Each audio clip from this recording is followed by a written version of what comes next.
Olá, esse é um vídeo de apresentação do Observa, que é um framework, né, para facilitar a detecção automática de antipadrões e observabilidade pelos usuários. Ele tem o intuito de ter tanto usuários voltados para próprio DevOps, né, SRE, como também para usuários desenvolvedores, né. A intenção é que existam fontes de dados e existam detectores. Esses detectores claramente precisam ser implementados. Mas uma vez implementados, né, os operadores, né, só precisarão executar as ações, né? Então, não precisaria mais implementar nada. Então, tendo os dados e tendo os detectores, aí é só utilizar, né? Então, aqui está um GitHub, onde está o projeto do Observa. E esses antipadrões basicamente são soluções que são feitas, né, pelos operadores no intuito de enxergar ali, ter a visibilidade da sua aplicação por meio da observabilidade, só que eles acabam se tornando um problema, né? Então, no lugar de ajudar, né, eles atrapalham. Então, essas más soluções, né, essas más práticas, elas foram catalogadas nesse trabalho de tese, doutorado, e elas podem ser observadas através desse link, né? Então, nesse link tem em torno de 37 antipadrões.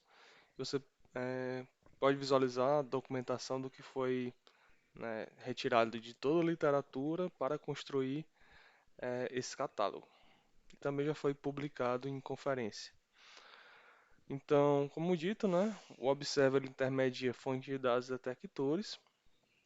E para fazer as configurações, né, você pode criar uma nova fonte de dados, né? Isso pode ser de maneira manual, através de um arquivo JSON, em que você configura todos os itens que vão ter no seu arquivo, como também, né, adicionar alguma coisa que já exista por meio de uma API, né? Então são essas duas opções, essa opção mais estática com JSON e uma opção mais dinâmica com a API. Então ele tem essas duas abordagens. Com a API, né, a ideia é que essa fonte de dados que está transmitindo os dados, sejam eles qualquer, né, que podem ser alertas, podem ser logs, podem ser traces, dashboards, métricas, o que for, contanto que claramente seja do tipo JSON, que é um pré-requisito aqui da solução, justamente porque é uma das principais formas de transferência de dados na web. É, a ideia é que essas fontes também, né, essas fontes de dados que sejam remotas por meio de consultas API, possam estar transmitindo esses dados, né, e o Observer coletando constantemente. Aí tem duas opções aqui que seriam, que eu vou mostrar mais à frente, que é uma requisição-resposta ou de tempos em tempos. Então, sei lá, a cada 30 segundos, a cada 1 minuto, eu posso estar configurando por meio do Observa e ele vai lá na fonte de dados que transmite esses dados JSON e faz a captura, certo? Como pré-requisito para essa fonte, né, claramente essa fonte pode ser de ferramentas que você já tenha criado, tenha criado ou está usando, contanto que retorne JSON, e que essa rota ela seja do tipo GET, né? Então a rota que estiver transmitindo os dados tem que ser GET, porque o Observer ele vai procurar por essa opção, né, nesse método. Então tem um endereço e ele tem que retornar esses dados do tipo método GET, HTTP. É, Uma vez que você está com esses seus dados coletados, né, o Observer ele envia para os detectores. E cada detector, basicamente, ele está debaixo de um guarda-chuva que seria um uso antipadrões, né? Então tem como eu disse anteriormente, 37 antipadrões. Desses antipadrões, você pode criar vários detectores para um antipadrão, né? Então, o objetivo desse detector é que ele consiga, por meio de análise desses dados, JSON, aplicar algum algoritmo, né? E através desse algoritmo, ele consiga dizer se aquele dado é um dado de má solução, né? Está gerando ali alguma exceção. Na verdade, exceção não, está excedindo algum valor, ou então está ali de fato detectando que aquele dado não se comporta da maneira padrão, é um dado anômalo e de certa forma tem que ser detectado. É, para isso, né, para essa API funcionar, essa API de detecção, ela tem como pré-requisito que ele seja do método POST, né?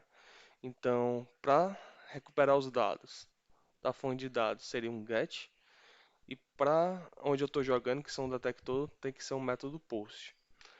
E o único pré-requisito é que ele receba um JSON, né, nesse método POST, e tenha o seguinte retorno. Aqui eu coloquei um modelo no Python, né, em que estou criando aqui um objeto, e eu digo quantos dados foram analisados, né, e aqui geralmente eu coloco a contagem, né, de quantos dados foram ali do input, quantos dados desses foram detectados como antipadrão, aqui eu boto a contagem, né, estou abstraindo a ideia, mas basicamente esse count é uma variável, né, que tem todos os elementos, a contagem de todos os elementos que são antipadrões, e o data, né, geralmente é um arquivo de input acrescentado de todas as detecções, né? Aí eu retorno esses dados também para algumas análises dentro do Observer. Então seria a quantidade de elementos que você envia, quantidade de elementos que detecta como antipadrão e esses dados modificados, né? Aqui tem toda essa explicação que eu estou fazendo. E agora começam as instruções, né, de como começar a usar o Observer, certo? Então, basicamente, nesse trabalho, a gente pede para que os avaliadores, né, que está testando a ferramenta, ou na verdade o framework, que ele seja, que ele use, né, que ele tenha um Docker Compose instalado na sua máquina. E a ideia é que sejam duas tarefas que ele vai executar, sendo uma, né, voltada para o que já está pronto.